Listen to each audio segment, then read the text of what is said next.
क्या आपको पता है कि अब तक आपने पेट्रोल में एथेनॉल मिलाने को लेकर खूब बहस सुनी होगी, खूब खबरें सुनी होंगी, लेकिन सोशल मीडिया पर E20 पेट्रोल को लेकर हजारों वीडियो वायरल हुई हैं। किसी ने कहा कि इसमें बाइक का इंजन खराब हो जाएगा, तो किसी ने ये दावा किया कि कार की परफॉर्मेंस गिर जाएगी। इन दावों के बीच लोग परेशान भी हुए और कंफ्यूज भी हुए, लेकिन अब जो खबर सामने आ रही है उसने हर हवाई यात्री के टेंशन को बढ़ा दिया है। जरा सोचिए, आप 35,000 फीट की ऊंचाई पर उड़ रहे हो और तभी कोई कहे कि आपकी फ्लाइट का इंजन हवा में ही बंद हो सकता है।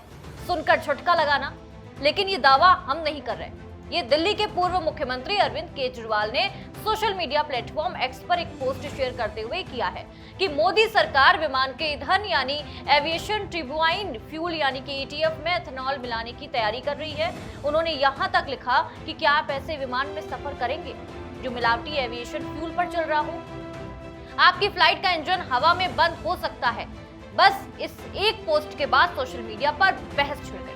किसी ने इसे बड़ा सुरक्षा खतरा बताया, तो किसी ने इसे अफवाह कहा। तो आखिर सच क्या है, ये जानने की कोशिश करते हैं। क्या सरकार सचमुच जहाजों में एथेनॉल डालने जा रही है या पूरा मामला कुछ और है? चलिए समझते हैं इसको।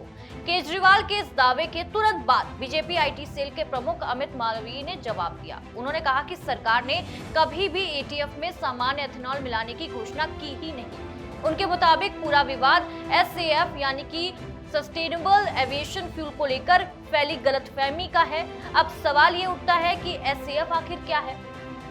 भारत में जो एथेनॉल पेट्रोल में मिलाया जाता है वो एक अल्कोहल बेस्ड बायोफ्यूल होता है, जिसे गन्ने, मक्का या चावल जैसी फसलों से तैयार किया जाता है। आज देश में E20 पेट्रोल का इस्तेमाल बढ़ रहा है, जिसमें करीब 20% एथेनॉल और 80% पेट्रोल होता है। लेकिन विमान में इस्तेमाल होने वाला SAF बिल्कुल अलग चीज है। SAF का इस्तेमाल हो चुके कुकिंग ऑयल, कृषि अपशिष्ट, बायोमास और दूसरे जैविक स्रोतों से आधुनिक तकनीक के जरिए तैयार किया जाता है।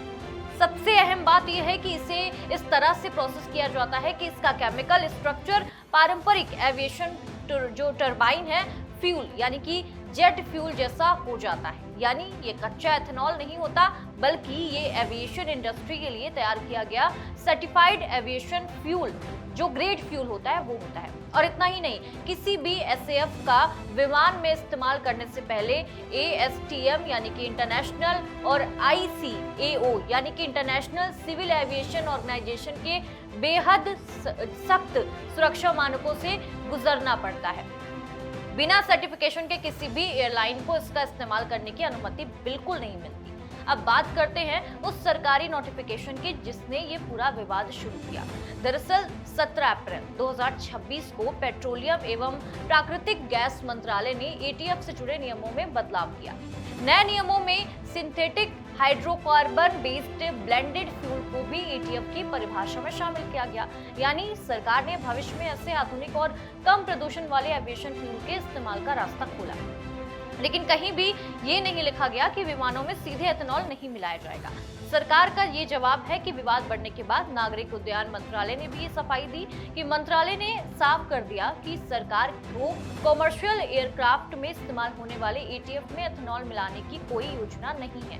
केंद्रीय नागरिक उड्डयन मंत्री राम मनोहर नायडू ने भी कहा कि इस तरह की अफवाहें यात्रियों को बेवजह डर पैदा करती हैं। उन्होंने ये स्पष्ट किया कि ATF में एथेनॉल ब्लेंडिंग का कोई प्रस्ताव सरकार के पास नहीं है। सरकार का कहना है कि केवल सर्टिफाइड सस्टेनेबल एविएशन फ्यूल को भविष्य की जरूरतों के हिसाब से नियमों में शामिल किया जाएगा, ताकि कार्बन जो उत्सर्जन है वो कम किया जा सके। वैसे भी आज अमेरिका, यूरोप, सिंगापुर और कई दूसरे देश प्रमाणित SAF का इस्तेमाल बढ़ा रहे हैं और भारत भी इसी दिशा में आगे बढ़ना चाहता है। तो इस पूरे विवाद का जो निष्कर्ष है वो यही है कि विमानों में सामान्य एथेनॉल मिलाने की कोई योजना अभी तक सामने नहीं आई है।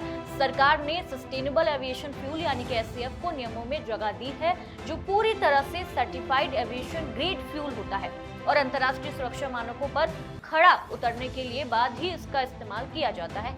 यानी सोशल मीडिया पर जो दावा किया जा रहा है अब वो जहाज एथेनॉल से उड़ेगा और हवा में इंजन बंद हो जाएगा, फिलहाल सरकारी रिकॉर्ड और आधिकारिक बयान उस दावे की पुष्टि नहीं करता।